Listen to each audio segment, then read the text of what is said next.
आपका स्वागत है। मैं विवेक बिंद्रा, मोटिवेशनल स्पीकर। आज बात करूंगा सूबेदार योगेंद्र सिंह यादव के बारे में। ये सूबेदार योगेंद्र सिंह यादव 1980 में इनका जन्म हुआ था औरंगाबाद में, महाराष्ट्र के अंदर। ये टाइगर हिल पे जो सबसे क्रिटिकल लड़ाई हुई थी ना, कारगिल वॉर में, उस क्रिटिकल लड़ाई में इनका सबसे बड़ा कंट्रीब्यूशन रहा है, जिसके कारण इनको परमवीर चक्र से सम्मानित किया गया। मैं चाहता हूं पूरे देश को इनके बारे में पता चले। ये यंग लड़का उस समय सूबेदार, तब 16,500 फुट की खड़ी पहाड़ी जो बर्फ से पूरी ढकी हुई, जिसके ऊपर पाकिस्तान के बंकर, उनके आर्मी की सेना का कब्जा वहां पे ट्रूप्स का था। हमारे देश की जीत के लिए ये इतना क्रिटिकल, अगर टाइगर हिल की पहाड़ी की चोटी हमारे कब्जे में नहीं आती, हो सकता है हम कारगिल का युद्ध हार जाते। इसने वॉलंटियर किया। ये क्या बोला अपने लीडर्स को कि मैं चढ़ जाऊंगा इस पहाड़ी पे। उस समय लोग सोचने लगे, यार ये लड़का अकेला 16,500 फुट बर्फ से ढकी हुई पूरी पहाड़ी, खड़ी पहाड़ी। एक्चुअली पाकिस्तान भी प्रिपेयर्ड नहीं था। दूसरी तरफ जो प्लेन से, यानी कि प्लेन से जब ऊपर आते हैं तो वहां पे स्ट्रैटेजिक लोकेशन का एडवांटेज था ना पाकिस्तान की सेना के पास। कोई नीचे से सामने आएगा तो ऐसे उड़ा देंगे उसको, लेकिन वो सोचे नहीं कि पीछे खड़ी पहाड़ी से भी कोई आ सकता है, और वहीं इसने वॉलंटियर किया, अपने साथ कुछ लोगों को लिया। दूसरी तरफ से सुबह 4 बजे कंफ्यूज करने के लिए फायरिंग हुई तो सेना का वहां ध्यान गया, लेकिन पाकिस्तान की सेना बड़ी स्मार्ट थी। उन्होंने कहा पीछे भी जाकर के देखो कि कवर करने के लिए कोई पीछे तैयारी तो नहीं है, और इसका 60 फुट बचा था योगेंद्र सिंह यादव का, कि ऊपर से पाकिस्तान की सेना को पता लगा तो उन्होंने इनके ऊपर गन फायर करनी शुरू कर दी, और एरियल गन फायर से 3 गोलियां लाके इसके कंधे के पास लगी। ये रुका नहीं, ये वही रात के समय बर्फ के बीच में अपनी मजबूत पकड़ बनाए रखा और धीरे धीरे चढ़ता रहा। रात भर धीरे धीरे चढ़ता रहा। जरूरी नहीं जो सारी रात जागता हो वो आशिक ही हो सकता है अपने देश के लिए मरने मिटने वाला सिपाही हो। ऊपर चढ़ गया, और चढ़ा, ना केवल चढ़ा, उसके बाद पहला ग्रेनेड फेंक के इसने दुश्मनी बंकर को उखाड़ दिया। दूसरे ग्रेनेड से दूसरे बंकर को उखाड़ा। इतने में पीछे से सेना की हमारी दूसरी टुकड़ी आ गई इसको सपोर्ट करने के लिए। दूसरे राउंड में लड़ाई चालू हुई। 16 गोलियां लग गई इसको, और 16 गोलियां लगने के बाद पूरा शरीर छल्ली छल्ली।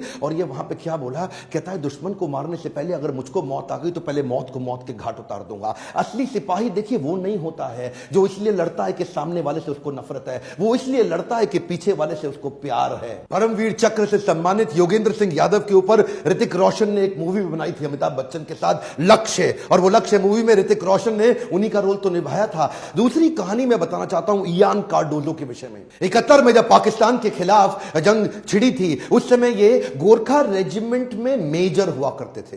गोरखा रेजिमेंट के मेजर दिल से बहुत साहसी, शरीर से बहुत शक्तिशाली, और जब निकल पड़े एक दफा लैंडमाइन, एक बारूदी सुरंग फटने से इनका एक पांव फट गया।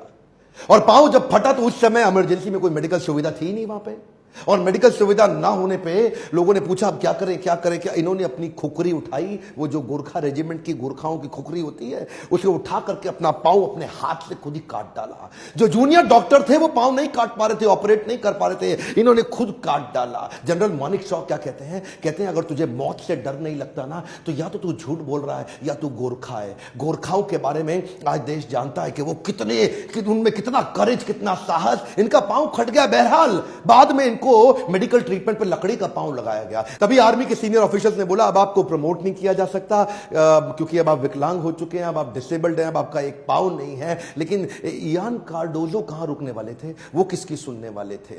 लकड़ी का पांव लेकर के अपनी फिटनेस को बिल्ड करने में लग गए, और बोले कि जिसके पांव है ना दोनों, उसके साथ मेरी रेस लगवा दो, मैं उसको हरा दूंगा। और वही हुआ। वो लकड़ी का एक पांव लेकर के इतना तेज भागते कि जो बिल्कुल मेडिकली फिट है उसको भी पछाड़ देते।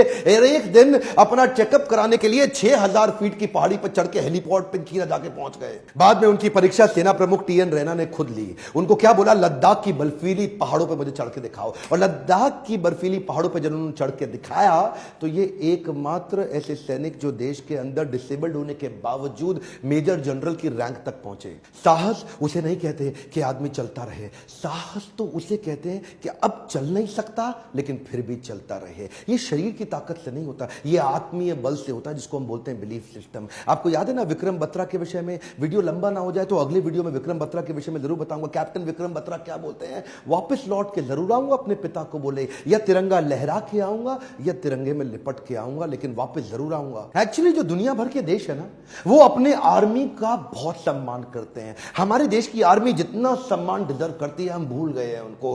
फ्रांस की आर्मी के बारे में देखिए, सेकेंड वर्ल्ड वॉर में जो लोग शहीद हुए ना फ्रांस की सेना से, ये लोग क्या करते हैं, 11वें महीने की 11 तारीख को सुबह 11:11 पे ये लोग क्या करते हैं, खड़े हो जाते हैं मौन में उन सबको याद करने के लिए जो शहीद हो गए। यानी कि पूरा देश उस शहीदी दिवस को बड़े दिल से मनाता है। कोरिया में जाइए ना, नॉर्थ कोरिया में, नॉर्थ कोरिया का जो तानाशाह है उसने 65 लाख लोगों को आर्मी की ट्रेनिंग दी अपने देश में। 10 लाख लोग एक्टिव हैं आर्मी में, लेकिन 55 लाख लोग रिजर्व, अपना काम धंधा कर रहे हैं लेकिन आर्मी के लिए रिजर्व है, जिस दिन जरूरत पड़े आ जाए। इसे कहते हैं आर्मी की रिस्पेक्ट। आप अमेरिका में जाइए, अमेरिका में अडॉप्ट अ ग्रेव का सिस्टम उन्होंने चालू किया है कि जो भी जितने भी लोगों को जो शहीद है ना अमेरिकन सोल्जर्स, उनकी ग्रेव को अडॉप्ट करने का सिस्टम बनाया कि एक आदमी एक ग्रेव को अडॉप्ट करेगा ताकि जीवन भर उसका सम्मान किया जा सके, रिस्पेक्ट किया जा सके। हमारे देश में क्या हो रहा है, हमारे देश के जो राजनेता है ना, पॉलिटिकल पार्टी, पॉलिटिकल लीडर्स, उनके स्मारक तो बनाए जा रहे हैं बड़े बड़े वीआईपी। मिलिट्री लीडर के स्मारक को कोई पूछता ही नहीं, और बनता भी है तो किसी गांव के अंदर ऐसे कोने में कहीं बनता है